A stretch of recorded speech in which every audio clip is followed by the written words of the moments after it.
Let's try it one more once.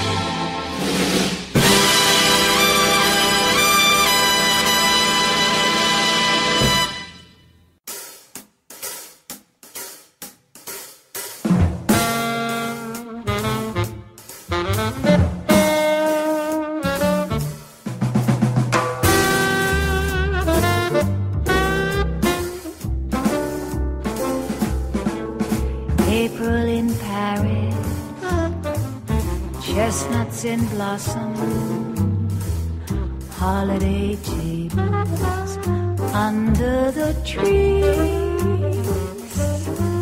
April in Paris, this is a feeling no one can ever reprise. Never knew the charm of spring, never met it face to face. I never knew my heart could sing, never missed a warm embrace, till April in Paris. Whom can I run to? What have you done to my heart?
One more time. Enough already count with the one more time. You stick that in every once in a while when you want to repeat yourself, and count will do it for you. One more time, one more once, as they say.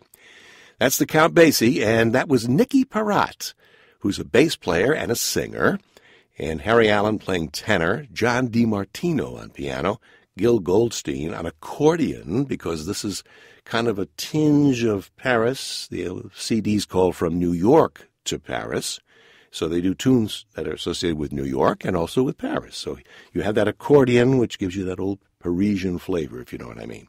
So you heard April in Paris by Nicky Parat. Before that, the classic version of April in Paris by the Count, William Basie. This is Jazz Unlimited with Paul Anthony on Society Bites Radio, part of the Radio Ear Network family. Our Maybach Performer of the Week is an interesting guy who's basically a kind of a stride piano player. He was an old guy when I was young. He was already old. And he spent a lot of time playing with groups that were for long periods of time. You know, he'd play at a club for 6-7 years, that kind of thing. And he also did a stint for 6 or 7 years with a group called the World's Greatest Jazz Band, and he was their piano player. This was recorded in 1993, and it's Maybach Hall number 30. But there's an interesting story about the BBC and Ralph Sutton. Ralph was being interviewed by the BBC, and very, this kind of... So what? Anyway, the World's Greatest Jazz Band was playing in London at the time, I think at Ronnie Scott's. So they had him on, and they said, the interviewer says, "Now, Mr. Sutton, you play for the World's Greatest Jazz Band. Isn't that being a little presumptuous to use that name, the World's Greatest Jazz Band?" And Ralph Sutton, who always kind of had a cigarette hanging out on his face, says, "Yeah," he said, "we used to, that wasn't the original name, you know. We were known as the Jive-Ass MFs." And there was a stony silence on the other end. Well, moving right along, Mr. Sutton, classic story. I wish I had that on tape to play for you, and then we'd be off the air and I'd be parking cars someplace, you know. Never can tell. Here is Ralph Sutton, solo piano, and Honeysuckle Rose.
Thank you.